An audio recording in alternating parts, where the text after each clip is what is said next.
Network Entertainment. Question, gusto mo bang yumaman or gusto mo lang ng idea ng pagyaman? These are two different things. Because a lot of people want to become rich, but only a few people want to learn the process of becoming rich. So if you want to learn the process, stick to this podcast. Hi, I'm Chinkitan and you're listening to Chink Positive Podcast, where I aim to equip you to become wealthy and debt-free. Teaching you on how to save, budget, get out of debt, and invest. Let's get into the episode. Hi there, this is Chinkitan. Welcome to Chink Positive. Today, gusto kitang kausapin tungkol sa isang silent na problem na sobrang common na hindi pinag-uusapan ng marami. Kasi maraming tao nagsabi, ay gusto ko lang makaipon, gusto ko umasenso, gusto ko talaga yumaman. Maganda pakinggan, very positive, very inspirational, pero here's the problem. Those goals sounds good, but they are too blurry in terms of very general siya. Or let's say, like for example, gusto mong mag-ipon, para saan? O gusto mong yumaman, bakit? Diba? Kailangan meron kang dahilan eh. Diba? Natatandaan niyo, parati ko sinasabi kung gusto gagawa ng paraan, kung ayaw maraming dahilan.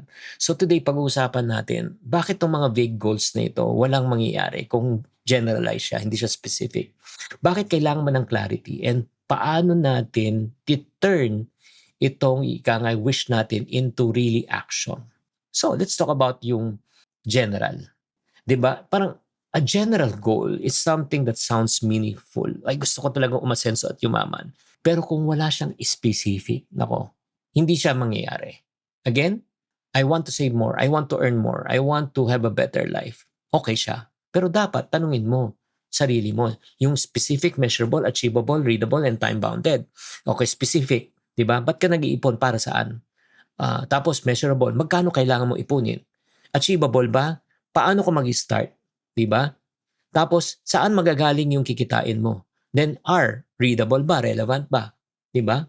And then, tatanungin mo, ano dapat kong gawin para ma-achieve ko yan? Ano dapat kong i-sacrifice? Diba may game plan ka? So, nakikita mo, pag wala kang SMART goals na sinasabi, maniwala ka. Yung dream mo will become wishful thinking. So, instead of moving, you will stand still. And the good news is this. Pag clear ang goal mo, clear ang strategy mo. Like for example, sabi mo, I want to save 20,000 in the next 6 months for my emergency funds. Okay? And yun nga, ibig sabihin, different yan. So ang gagawin mo, yung 20,000 divided by 6, more or less you need 3,500 pesos per month. So ang tanong mo, okay, 3,500, saan magagaling to? May sideline ba ako? O babawasan ko yung gastos ko? Diba? Para magkaroon ng extra 3,500 para in 6 months meron akong 20,000.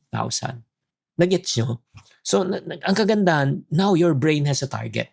You can compute, you can plan, you can adjust. So now, alam mo kung magkano kailangan mo ipunin, alam mo kung saan magagaling, alam mo ano kailangan mo baguhin. Ang good news, when there's clear strategy, diba? There's clear action. And let's be honest, you cannot build a real plan with yung sinatawag natin, sana all. Sana all. Hindi, yung sana all, hanggang sana lang. You build plans with clear goals and clear strategy. Now, finally, you ask, Chinky, how do I set goals? Simple lang. Number 1, ask yourself specifically, anong gusto mo? What do you want? That's number 1. Number 2, okay? Ask yourself, when do you want it? Kailan mo gusto? Okay? Number 3, why does it matter to you? Bakit mahalaga to sa'yo? Again, because if you know the why part in life, the how part will take care of itself. Uulitin mo ulit. Anong kailangan mo?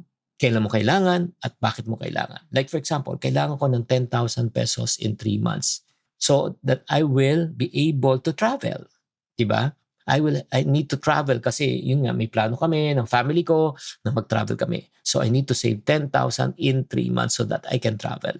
It's clear, it's personal. At the same time, meron kang dahilan. Diba? And one more thing, do not set goals just because of setting goals. You set goals because it solves a pain point in your life. It solves something na talagang gustong-gusto mo. If you ask me right now, what am I saving for? I'm saving for my retirement. Actually, may retirement fund na ako, but I want to save more. Para pagdating ng panahon, wala akong aalalahanin. 'Di ba may specific goal ako na gusto ko every month kahit di na ako magtrabaho, may papasok pa ring pera para sa akin at alam ko yung amount.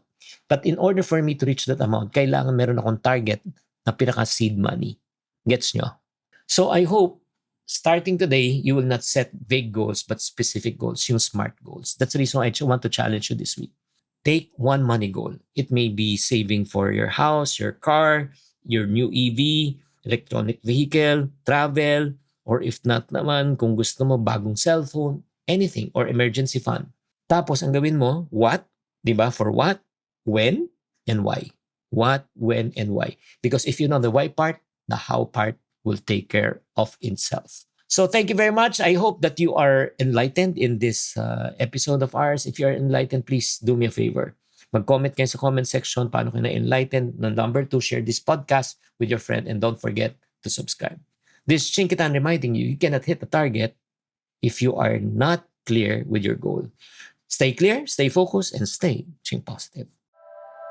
The opinions of podcast creators, hosts, and guests are not necessarily reflective of the official stance of the Pod Network Entertainment, its hosts, or other network programs. The content created by the people behind the podcast is personal and not meant to harm any religion, ethnicity, group, organization, company, or individual.